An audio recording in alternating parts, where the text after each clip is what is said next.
why am I here? Why I'm in this world? I almost feel like I was looking for a reason to die. You guys have sold over 30 million records. Yoshiki is a musical idol. Different level of rock star. X は日本の保守的な社会に挑んで、言ってしまえば革命を起こしたんだと思います。If those guys were born in America, they might be the biggest band in the world.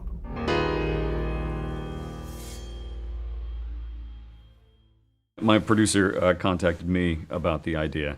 We had done a number of films together. I do a lot of music films. This was a really great opportunity to make a film about something I knew nothing about, which is a great place to start, I think, with any film, you know, from a kind of turn it into a journey of discovery for me and for hopefully a whole audience who's never heard of X Japan, which is crazy. I don't know why everyone hasn't heard of X Japan, but I couldn't believe the story was kind of mine to take, you know. It was a huge responsibility to think, you know, someone that has never heard of this band is now being kind of given this task, you know. It took several years for us to decide whether we're going to make documentary film or not. But the story of X Japan may help people, that people around me start saying that, which is true, because we are kind of like, you know, we went through so many tragedies and everything, but we are still here, then try to move forward. After my father died, my mother bought me a drum set. Then instead of breaking things, I started banging drums. One of Japan's most adored rock stars, Hideto Matsumoto, lead guitarist for the band X Japan, killed himself, leaving no explanation. X Japan's era was over. Pain has been my friend, my enemy. That's the reason you do art, to exercise your demons and exercise with your demons.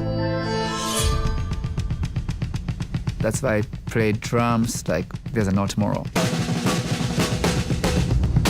毎回倒れてたんです、ステージが終わった後。生命の危機だったりするっていうことはよくあるんですよ。I mean, you know, the physical pain is nothing compared to the mental pain, you know, like, so, I mean, basically music saved me, you know. In order for me to keep on living, I need to be doing music. I mean, it's almost like, you know, people eat to survive. I need music. Yeah.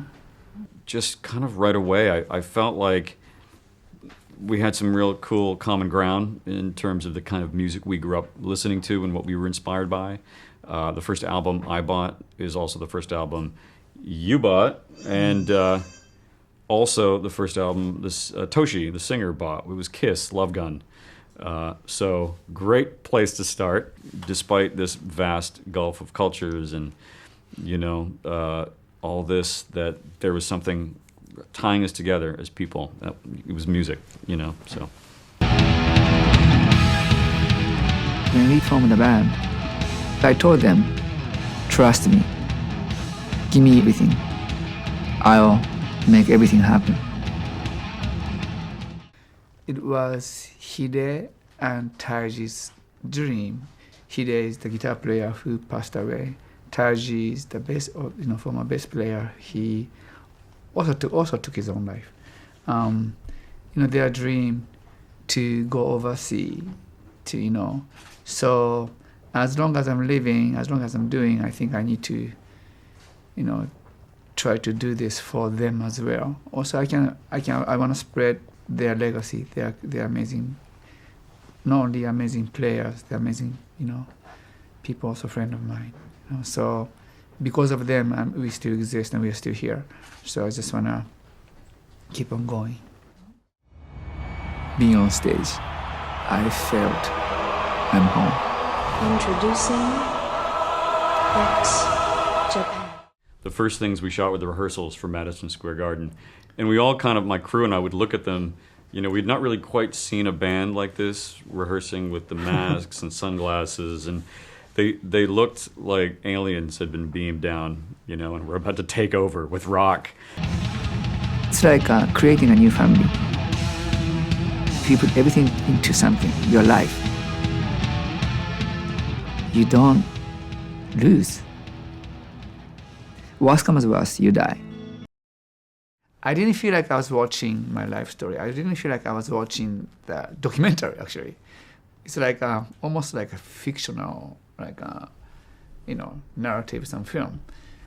Yeah, I mean, of course I went through that kind of like life stories. It's not only me. Like when vocalists saw the film, I was like, whoa. We couldn't basically say a word. In a good way, I guess. It's that the film can give you a really positive feeling, even though middle of the film looks like could be like a sometimes horror film sometimes, because the incident what happened was like just too much, right? Mm-hmm. I mean, the positivity and the kind of the healing nature of it actually didn't really occur to me until we started showing it around. I mean, at some point, you're really just focused on making the best film you can make. But then it's that after effect. I mean, you saw how the music affected the fans, but that's actually getting through the film and affecting people that see the movie has been really gratifying. And I know that was one of your original intentions, and it's never really something you can kind of decide to do. It's going to work or it's not. But that's kind of their message. I mean, as cheesy as it sounds, we're out to save people with cinema, but we really are, the way they're doing it with rock.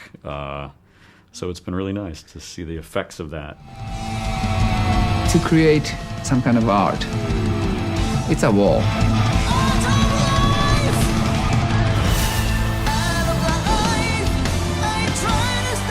Swan sings only one time before they die.